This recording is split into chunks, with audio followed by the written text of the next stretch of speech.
श्रोता प्रेमियों, मैं राम सागर शास्त्री आप लोगों के समक्ष रखने जा रहा हूं एक प्रसंग, सत्य सिंधु हरिश्चंद्र। सरयू के तट पर बसा पावन अवध प्रदेश, करते थे शासन जहां श्री हरिश्चंद्र नरेश। देखिए, अयोध्या में महाराज हरिश्चंद्र का शासन था, जिनकी रानी का नाम सैव्या था। सैव्या ने एक पुत्र को जन्म दिया था जिसका नाम रोहिताश्व था। हरिश्चंद्र बड़े धर्मनिष्ठ, सत्यवादी और दानवीर राजा थे। धीरे धीरे इन्होंने 99 यज्ञ पूर्ण कर लिए। 100वें यज्ञ की तैयारी थी। आज देवराज इंद्र ने भयभीत होकर महर्षि विश्वामित्र को बुलाकर याचना की और कहा, मुनिवर, जैसे भी बने इस यज्ञ में विघ्न पहुंचाकर हमारे इंद्रासन की रक्षा कीजिए। विश्वामित्र ने बाराह का रूप धारण किया और जाकर हरिश्चंद्र के बगीचे को उजाड़ने लगे। माली ने जाकर माली को बताया कि महाराज का बगीचा उजड़ गया है। माली दौड़कर महाराज के पास पहुंचा। उसने कहा, राजन, बगीचे में एक बाराह आया है जो बड़ा विशाल और भयंकर है। हरिश्चंद्र ने धनुष पर बाण चढ़ाया और बगीचे को प्रस्थान कर दिया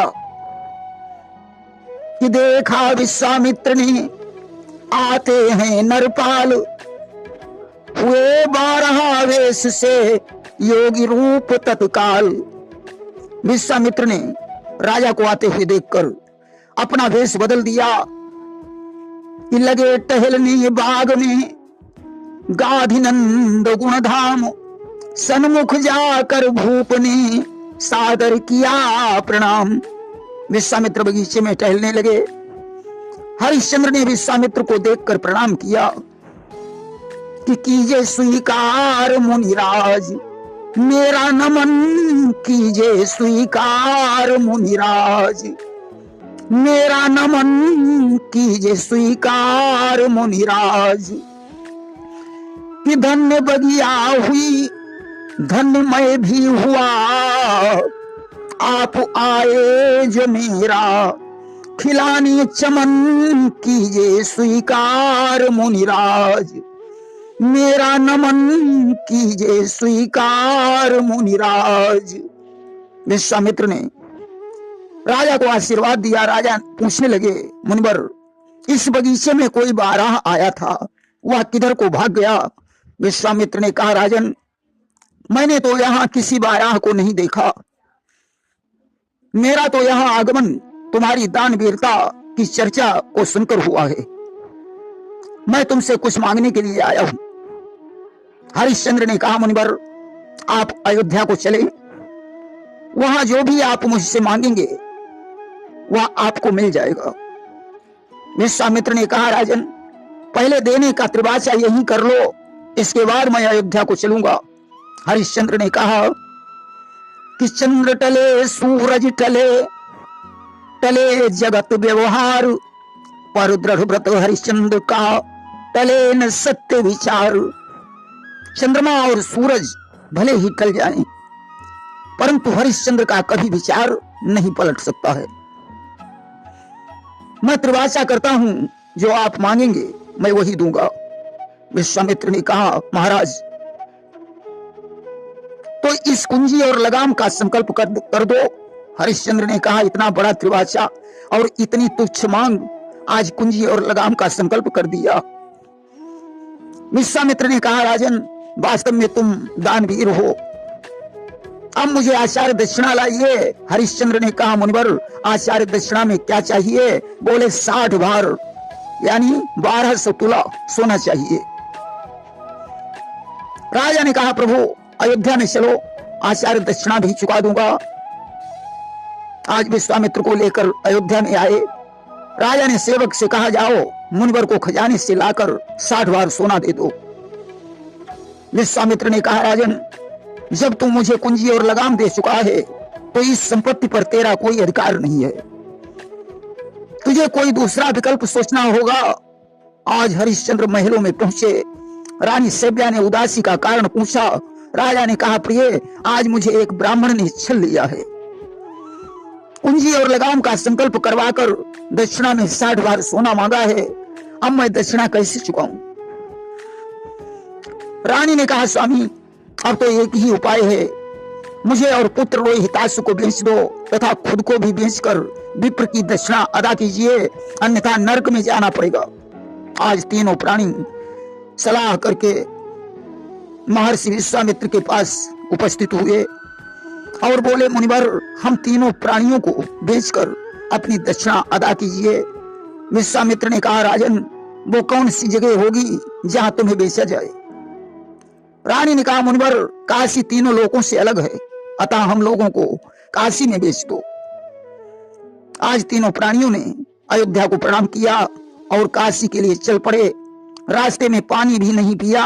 आज काशी में पहुंचकर तीनों ने शिवधाम को प्रणाम किया कि कर प्रणाम शिवधाम को, पहुंच गए बाजार, रोहित से ब्याह के सहित करने लगे पुकार। आज तीनों प्राणी आवाज लगाने लगे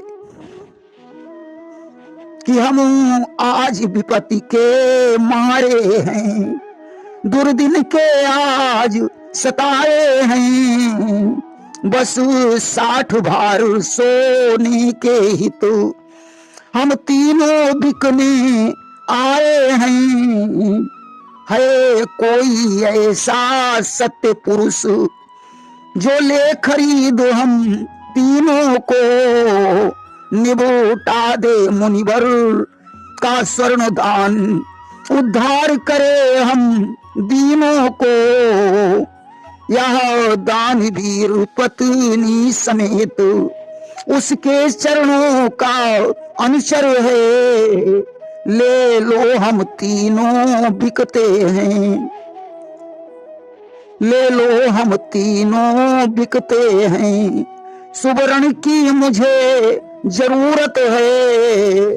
तब तक कालू भंगी आ गया। उसने कहा, मुझे तो सिर्फ यह पुरुष चाहिए। विश्वामित्र ने कहा, तो 60 बार सोना निकालो और इसे ले जाओ।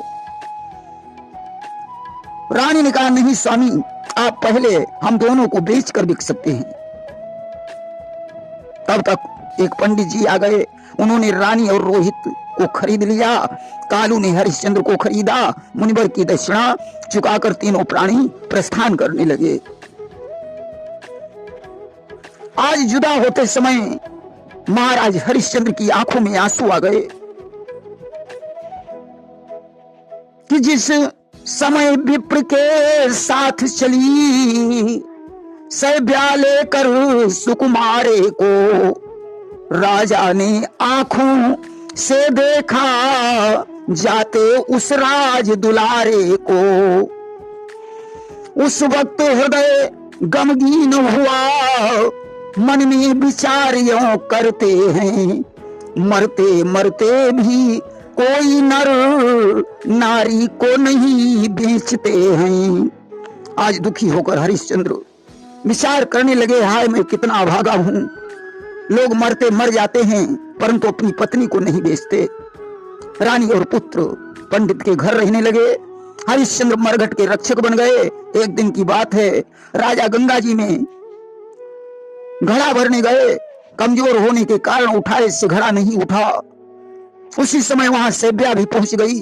राजा ने कहा, रानी ऐसा करो, यह घड़ा उठवाकर मेरे शीश पर रखवा दीजिए कि रखवा दो मेरी सजनी, जरा सर पे गगरिया को, जाना है मुझे इस दम कालू की नगरिया को।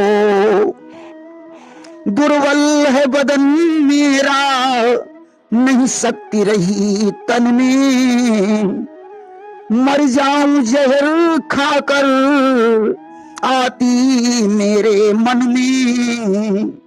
मुश्किल से पहुंचना है स्वामी की बखरिया को, रखवा दो मेरी सजनी, जरा सर पे गगरिया को।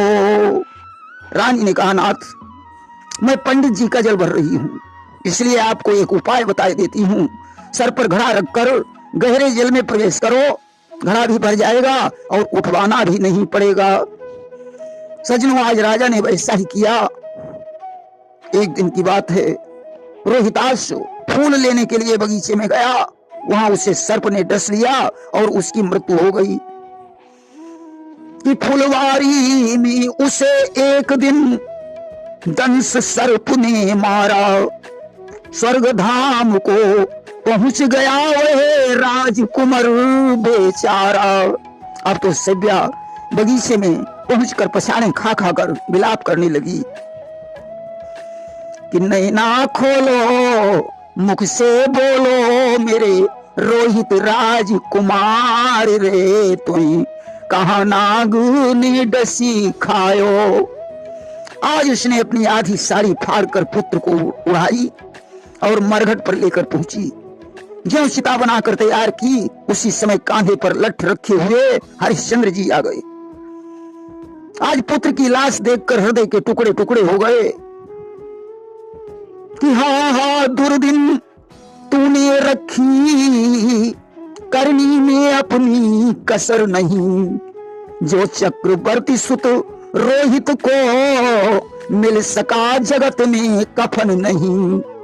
राजा ने अपने को संभाला और सेव्या से कहने लगा कि करकाट का लाओ, करकाट का लाओ, यदि लाश जलानी है रानी इस मरघट की, हाँ रानी इस मरघट की, यह रीत पुरानी है। रानी ने कहा, नाथ कैसी बातें कर रही हो, यह अपना ही पुत्र रोहिताश है। राजा ने कहा, नहीं, मैं ये सब सुनना नहीं चाहता हूं। कि सेवक हूं मैं कालू का, मुझे हुक्म बजाना है, कौन किसका बेटा है, हाँ कौन किसका बेटा है, कौन किसकी रानी है, करकाट का लाओ, यदि लाश जलानी है रानी इस मरघट की, यह रीत पुरानी है। रानी ने कहा, नाथ मेरे पास कर देने को बचा ही क्या है कि मरा लाल मेरा विपत्ति मुझ पे आई, जलाऊं मैं कैसे नहीं पास पाई, कफन इसके तन से जुदा हो गया, प्रभु मुझ पे सा खफा हो गया। हरिश्चंद्र ने कहा, देवी आधी साड़ी में से आधी साड़ी फाड़कर कर का भुगतान कीजिए, इसके बाद पुत्र का अग्निदाह संधान कीजिए। अब तो ज्यों से सेव्या ने साड़ी फाड़नी चाहिए, आकाश में धुंधुलियां बजने लगी, मरघट का दृश्य ही बदल गया, रोहिताश जीवित हो गया। देखा सामने भगवान विष्णु खड़े हैं। भगवान ने कहा, राजन तुम्हारे सत्य धर्म की परीक्षा पूर्ण हो चुकी है, रोहिताश को राज समर्पित करके आप रानी समेत विमान पर बैठकर स्वर्ग को प्रस्थान करो। आज राजा और रानी स्वर्ग लोक को चले जाते हैं। प्रेम से बोलिए वृंदावन बिहारी लाल की जय।